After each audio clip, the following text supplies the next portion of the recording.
സുഹൃത്തുക്കളെ, പുതിയൊരു വീഡിയോയിലേക്ക് സ്വാഗതം. കഴിഞ്ഞ വീഡിയോ കുറച്ച് വിവാദങ്ങൾ ക്ഷണിച്ചു വരുത്തിയിരുന്നു. അതിൻ്റെ കാരണം സുന്നി ഐക്യം തകർത്തതാര് എന്ന ഹെഡിലാണ് ആ വീഡിയോ ചെയ്തിരുന്നത്. നിങ്ങളൊക്കെ കണ്ടു കാണുമെന്ന് പ്രതീക്ഷിക്കുന്നു. നിഷ്പക്ഷമായ ഒരു വിലയിരുത്തലാണ് അവിടെ നടത്തിയിരുന്നത്. അതിൻ്റെ രാഷ്ട്രീയ പ്രാധാന്യം എടുത്തു പറയുകയായിരുന്നു യഥാർത്ഥത്തിൽ ലക്ഷ്യം. അതിൽ ദക്ഷിണ കേരള ജമിയത്തുൽ ഉലമ എടുത്ത നിലപാട് ശരിയായിരുന്നില്ല എന്ന് കൃത്യമായി വിമർശന വിധേയമാക്കിയിരുന്നു. ആ വീഡിയോ വലിയ വിമർശനങ്ങൾ വിധേയമാക്കി. അതിൻ്റെ കമന്റുകളിലും വളരെ കുറഞ്ഞ അളവിലെങ്കിലും പ്രകോപനപരമായിട്ടുള്ള ചില കമന്റുകൾ വായിക്കാൻ ഇടയായി. ഏതായാലും അത്തരം പ്രകോപനപരമായൊരു പ്രതികരണമൊന്നും ഇവിടെ ചെയ്യാൻ ഉദ്ദേശിക്കുന്നില്ല. ദക്ഷിണ കേരള ജമിയത്തുൽ ഉലമ അവസാന സമയം എടുത്തിട്ടുള്ള ആ തീരുമാനം ഒട്ടും ശരിയല്ല എന്നുള്ളത് ആധികാരികമായി അടിവരയിട്ട് ആ വീഡിയോയിൽ സൂചിപ്പിച്ചു.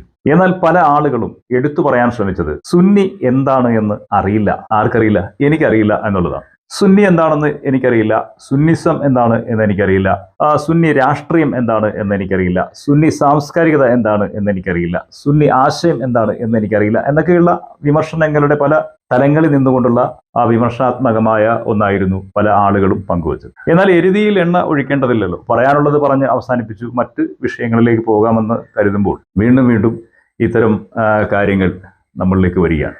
അതുകൊണ്ട് തന്നെ ആ വിഷയത്തെ ഒന്നുകൂടി അനാവരണം ചെയ്ത് അതിൻ്റെ രാഷ്ട്രീയ പ്രാധാന്യം മാത്രം എടുത്തു പറഞ്ഞുകൊണ്ട് ഈ വീഡിയോ അവസാനിപ്പിക്കാം എന്നാണ് ഉദ്ദേശിക്കുന്നത്. എറണാകുളത്ത് സുന്നി ഐക്യം എന്ന പേരിൽ ഒരു സമ്മേളനം സംഘടിപ്പിച്ചു. യഥാർത്ഥത്തിൽ വഖഫ് സംരക്ഷണ സമ്മേളനം എന്ന പേരിലാണത് സംഘടിപ്പിച്ചത്.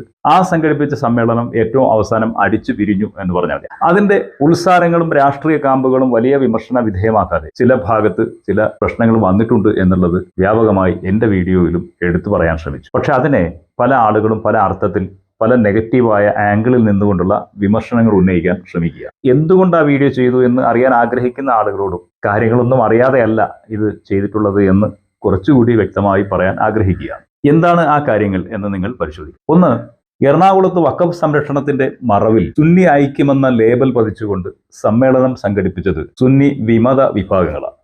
ആരൊക്കെയാണ് ആ വിമത വിഭാഗങ്ങൾ? തീർച്ചയായിട്ടും നമുക്ക് പരിശോധിക്കാം. ഒന്ന്, സമസ്ത കേരള ജമിയത്തുൽ ഉലമയിലെ EK വിഭാഗത്തിന്റെ ഷജറകൾ എന്നറിയപ്പെടുന്ന കമ്മ്യൂണിസ്റ്റ് ഗ്രൂപ്പാണ് ഒന്ന് അതിലെ വിമത വിഭാഗം. രണ്ടാമത്തേത് 1989 സമസ്ത കേരള ജമിയത്തുൽ ഉലമ പിളർന്ന് മറ്റൊരു ജമിയത്തുൽ ഉലമ രൂപീകരിച്ച ഒരു വിമത വിഭാഗത്തിന്റെ സപ്പോർട്ടിൽ അവരുടെ ചില ആളുകൾ കൂടി പങ്കെടുത്തിട്ടുള്ള ഒരു വിമത ഗ്രൂപ്പിന്റെ സമ്മേളനമായിരുന്നു എറണാകുളത്ത് നടന്നത്. മൂന്നാമത്തേത്, സമസ്തയിൽ നിന്ന് തന്നെ മറ്റു ചില ആശയങ്ങൾ മൈക്ക് ഉപയോഗിക്കുന്നതോ ഒക്കെ ശരിയാവില്ല എന്നും അതുകൊണ്ട് മൈക്കിൽ പ്രസംഗിച്ചു കൊടുന്നു, മൈക്ക് ഉപയോഗിച്ചു കൊടുന്നു, മൈക്കും ബോക്സും സൗണ്ടും ഒക്കെ നിഷിദ്ധമാണ് എന്നും പ്രഖ്യാപിച്ച് മാറി നിന്ന മൂന്നാമത്തെ വിമത വിഭാഗം കൂടിയാണ് എറണാകുളത്തെ സമ്മേളനം സംഘടിപ്പിച്ചത്. എന്നാൽ ഔദ്യോഗികമായ ഒരു സംഘടന അതിൽ ഉണ്ടായിരുന്നത് ദക്ഷിണ കേരള ജമിയത്തുൽ ഉലമ മാത്രമായിരുന്നു. സമസ്ത കേരള ജമിയത്തുൽ ഉലമയിൽ നിന്ന് പിളർന്നുപോയ സമസ്ഥാനയും AP വിഭാഗവും ഇനി പിളരാൻ വേണ്ടി കമ്മ്യൂണിസ്റ്റ് പാർട്ടി തയ്യാറാക്കിക്കൊണ്ടിരിക്കുന്ന ഉമർ ഫൈസി മുക്കത്തിന്റെയും അമ്പലക്കടവ് ഫൈസിയുടെയും നേതൃത്വത്തിലുള്ള കമ്മ്യൂണിസ്റ്റ് ഗ്രൂപ്പ് അഥവാ ഷജറകൾ എന്നറിയപ്പെടുന്ന കമ്മ്യൂണിസ്റ്റ് വിഭാഗവുമാണ് എറണാകുളത്ത് യഥാർത്ഥത്തിൽ ആ സമ്മേളനം സംഘടിപ്പിച്ചത്. അതിൽ ഔദ്യോഗിക വിഭാഗമായി ആധികാരികമായ ഒരു സംഘടനയായി പങ്കെടുക്കുന്നത് ദക്ഷിണ കേരള ജമിയത്തുൽ ഉലമയായിരുന്നു. അവരെ സംബന്ധിച്ച് നമ്മൾ അന്വേഷിക്കുമ്പോൾ അറിയുന്നത് 10 ദിവസങ്ങൾക്ക് മുമ്പ് എറണാകുളത്ത് നടക്കുന്ന സമ്മേളനത്തിൽ നിന്ന് കോർഡിനേഷൻ കമ്മിറ്റിയിൽ നിന്ന് അതിൻ്റെ ആളുകളൊക്കെ രാജിവെച്ച് പുറത്തുപോയി. അവർ ഈ സമ്മേളനവുമായും ഈ പ്രോഗ്രാമുമായും ബന്ധമില്ല എന്ന് പ്രഖ്യാപിച്ചു എന്നാണ് പറഞ്ഞു കേൾക്കുന്നത്. അല്ലെങ്കിൽ അവരുടെ ഒരു നോട്ടീസിൽ നമുക്ക് കാണാൻ സാധിക്കുന്നത് അവരുടെ നേതാക്കൾ വിശദീകരിക്കുന്നു. ആ വിശദീകരണങ്ങൾ പല പണ്ഡിതന്മാരായ ആളുകളും നേരിട്ട് ഞാൻ സംസാരിച്ചപ്പോൾ പങ്കുവെക്കുകയും ഉണ്ടായിട്ടുണ്ട്. ദക്ഷിണ കേരള ജമിയത്തുൽ ഉലമ അതിന്റെ ജനറൽ സെക്രട്ടറി ഈ സമ്മേളനത്തിൽ നിന്ന് പിന്മാറുന്നു എന്ന് പ്രഖ്യാപിച്ചു. അങ്ങനെ ദക്ഷിണ കേരള ജമിയത്തുൽ ഉലമ ആധികാരികമായി പിന്മാറിയതോടെ ദക്ഷിണ കേരള ജമിയത്തുൽ ഉലമയുടെ ഒരു വിമത വിഭാഗത്തിലെ ചില നേതാക്കളും ഈ സമ്മേളനത്തിൽ പങ്കെടുക്കുകയും പ്രസംഗിക്കുകയും ഒക്കെ ചെയ്തിട്ടുണ്ട്. അങ്ങനെ ചുരുക്കി പറഞ്ഞാൽ 4 വിമത സുന്നി വിഭാഗങ്ങൾ സംഘടിപ്പിച്ച ഐക്യ സമ്മേളനമായിരുന്നു എറണാകുളത്ത് നടന്നത്.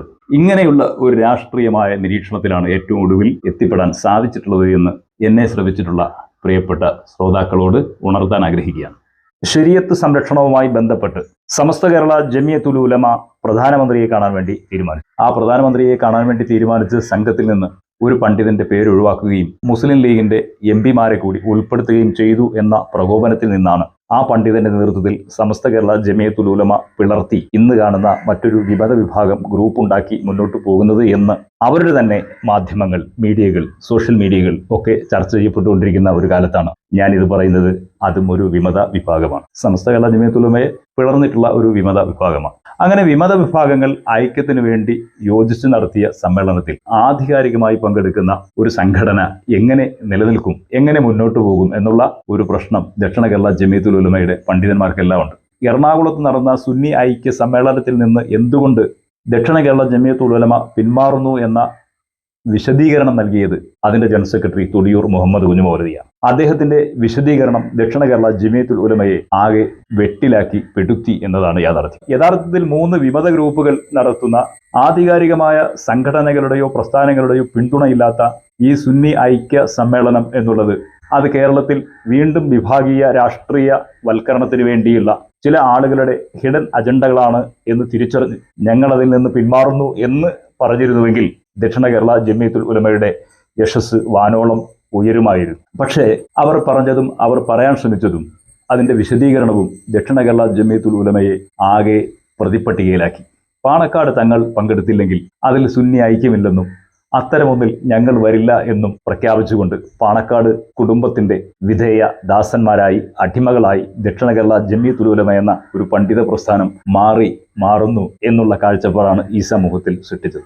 അതിൽ തൊടിയൂർ മുഹമ്മദ് കുഞ്ഞു മൗലവി അടക്കമുള്ള ദക്ഷിണയുടെ നേതാക്കൾ വല്ലാതെ പെട്ടു. അതിന്റെ അടിസ്ഥാനത്തിലാണ് കഴിഞ്ഞ ദിവസം കാന്തപുരം അബൂബക്കർ മുസ്ലിയാരെ വാനോളം പുകഴ്ത്തിക്കൊണ്ട് തൊടിയൂർ മുഹമ്മദ് കുഞ്ഞു മൗലവിയുടെ പുതിയ പ്രസംഗം വന്നു തുടങ്ങുന്നത് എന്ന് നമുക്ക് മനസ്സിലാക്കാം. ഏതായാലും ദക്ഷിണ കേരള ജമിയത്തുൽ ഉലമയുടെ പണ്ഡിതന്മാർ പെട്ടെന്ന് ഉണരുകയും അവർ ഈ പ്രശ്നത്തെ എങ്ങനെയെങ്കിലും വെള്ളമൊഴിച്ച് കെടുത്തിക്കളയണമെന്ന ആഗ്രഹത്തിൽ മുന്നോട്ട് പോവുകയുമാണ്. സമാധാന ശ്രമങ്ങളും അതുപോലെ തന്നെ ഉണ്ടായ പ്രശ്നങ്ങളും പർവ്വതീകരിച്ചുകൊണ്ട് അവരെ കൂടുതൽ ചർച്ചയിലേക്ക് വലിച്ചിഴക്കരുത് എന്ന ആശയക്കാരാണ് അവരെല്ലാം. അതുകൊണ്ട് തന്നെ നമുക്ക് കൂടുതൽ വിമർശനങ്ങളിലേക്ക് പോകേണ്ടതില്ല. കേരളത്തിലുണ്ടായിട്ടുള്ള രാഷ്ട്രീയ കോലാഹലങ്ങൾക്ക്, രാഷ്ട്രീയ വിഴുപ്പലക്കൽ പദ്ധതികൾക്ക് മതസംഘടനയും മതനേതാക്കളും വശംവദരായി നിന്നുകൊടുക്കുന്നതാണ് ഈ ചർച്ചയുടെയെല്ലാം അടിസ്ഥാനപരമായ കാരണം. ദക്ഷിണ കേരള ജമിയത്തുൽ ഉലമയായാലും സമസ്ത കേരള ജമിയത്തുൽ ഉലമയായാലും രാഷ്ട്രീയാതീതമായ കാഴ്ചപ്പാട് പുലർത്തിക്കൊണ്ട് മുസ്ലിം സമുദായത്തിന്റെ മതവിദ്യാഭ്യാസ സാമൂഹിക നവോത്ഥാന പ്രവർത്തനങ്ങൾക്ക് നേതൃത്വം നൽകേണ്ട പ്രസ്ഥാനങ്ങളാണ്.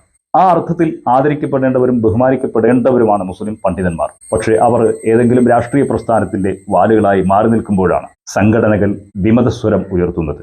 അത് ഷജറ വിഭാഗമായാലും AP വിഭാഗമായാലും ദക്ഷിണ കേരള ജമിയത്തുൽ ഉലമയിലെ 2ാം കുട്ടി തലമുറക്കാരായാലും അല്ലെങ്കിൽ സമസ്ഥാനയായാലും ആ ആശയങ്ങളോട് നമുക്ക് ഒരിക്കലും യോജിക്കാൻ സാധിക്കുന്നില്ല. ഔദ്യോഗിക വിഭാഗത്തിന്റെ തെറ്റുകളോ കുറ്റങ്ങളോ അവരുടെ സമ്മേളനങ്ങളിലോ അവരുടെ യോഗങ്ങളിലോ അവരുടെ നേതൃശേഷികളിലോ തിരുത്തുവാനുള്ള തിരുത്തൽ ശക്തികളായാണ് ഈ വിമത വിഭാഗങ്ങൾ മാറേണ്ടത്. സംഘടനയെയും അതുപോലെ തന്നെ പ്രസ്ഥാനത്തെയും പൊളിച്ചടുക്കിക്കൊണ്ട് രാഷ്ട്രീയ കങ്കാണിമാർക്ക് വേണ്ടി, നിരീശ്വരവാദ നിർമ്മിത സംഘങ്ങൾക്ക് വേണ്ടി, സംഘപരിവാർ ശക്തികൾക്ക് വേണ്ടി വിടുപണി ചെയ്യുന്ന അടിമകളായി മുസ്ലിം പണ്ഡിതന്മാർ മാറാൻ പാടില്ല. ജമിയത്തുൽ ഉലമകൾ മാറാൻ പാടില്ല. അങ്ങനെ മാറിപ്പോയതിന്റെ അപകടമാണ് വീണ്ടും വീണ്ടും ഈ രാജ്യത്തെ മുസ്ലിങ്ങൾ അനുഭവിക്കുന്നത്. ഉത്തർപ്രദേശിൽ, പശ്ചിമ ബംഗാളിൽ, അസാമിൽ ഒക്കെ എടുത്തു പരിശോധിച്ചാൽ മുസ്ലിം സമൂഹം ശക്തമായ രാഷ്ട്രീയ ഔന്നിത്യം നേടേണ്ട ഇടങ്ങൾ എന്തുകൊണ്ട് ഈ പ്രദേശങ്ങളിലെ മുസ്ലിം അസ്തിത്വം പൂർണ്ണമായി നശിച്ചുപോയി? സംഘപരിവാറിന്റെയും കമ്മ്യൂണിസത്തിന്റെയും അടിമകളായി മുസ്ലിങ്ങൾ അവരുടെ മതധാർമ്മിക ജീവിതം നശിപ്പിച്ച് ഇന്ന് കഴിഞ്ഞുകൂടേണ്ട സാഹചര്യം സൃഷ്ടിക്കപ്പെട്ടു എന്നുള്ളത് ദക്ഷിണ കേരള ജമിയത്തുൽ ഉലമയും സമസ്ത കേരള ജമിയത്തുൽ ഉലമകളും വളരെ കൃത്യമായി പഠന വിധേയമാക്കണം. കേരളത്തിലും മുസ്ലിം സമുദായത്തിന് നിലനിൽക്കുന്ന ഉള്ള രാഷ്ട്രീയ വ്യക്തിത്വം നഷ്ടപ്പെടുത്തി കമ്മ്യൂണിസ്റ്റ് പാർട്ടിയുടെയും RSSന്റെയും മറ്റു രാഷ്ട്രീയ പ്രസ്ഥാനങ്ങളുടെയും അടിമകളായി മാറാൻ മുസ്ലിം സമൂഹത്തിലെ ഒരു വിഭാഗം പണ്ഡിതന്മാർ തയ്യാറായി നിൽക്കുന്നത് കൊണ്ടാണ് ഇന്ന് ഈ വിമത സമ്മേളനങ്ങൾ സുന്നി ഐക്യം എന്ന പേരിൽ സംഘടിപ്പിക്കേണ്ടി വരുന്നത്. ഇങ്ങനെയുള്ള സമ്മേളനങ്ങളുടെ ആത്യന്തികമായ ഫലം എന്നുള്ളത് കേരളത്തിന്റെ ഈ പച്ചത്തുരുത്തിൽ അവസാനമായി നിലനിൽക്കുന്ന മുസ്ലിം രാഷ്ട്രീയ ശാക്തീകരണം തകർക്കപ്പെടുക എന്ന ലക്ഷ്യമാണ് പൂർത്തീകരിക്കപ്പെടുക. അതോടെ ഉത്തരേന്ത്യ പോലെ, ഉത്തർപ്രദേശ് പോലെ മസ്ജിദുകൾ പൊളിക്കുന്ന ഓണവും വിഷുവും അതുപോലെ തന്നെ ക്രിസ്മസും ഒക്കെ വരുമ്പോൾ പള്ളികൾ ടാർപോളിൻ കൊണ്ട് മറച്ചു കെട്ടേണ്ട ഗതികേടിലേക്കാണ് സുന്നി ഐക്യവാദികളായ വിമത വിഭാഗം ഈ സമൂഹത്തെ നയിക്കുന്നത്. ജാഗ്രതയോടെ ഇരിക്കുക. നിങ്ങളാണ് ഈ സമുദായത്തിൽ ഭിന്നിപ്പുണ്ടാക്കുന്നത്. സുന്നി ഐക്യവും സംഘടനാ ഐക്യവും കെട്ടിപ്പടുക്കുമ്പോൾ ഒരു കാര്യം കൂടി ശ്രദ്ധിക്കണം. മുസ്ലിം ഐക്യമാണ് ഇവിടെ രൂപപ്പെടുത്തേണ്ടത്. മറ്റൊരു നല്ല വീഡിയോയുമായി വീണ്ടും നമുക്ക് കാണാം. അതുവരെ ഹൃദയം നിറഞ്ഞ നന്ദി, നമസ്കാരം.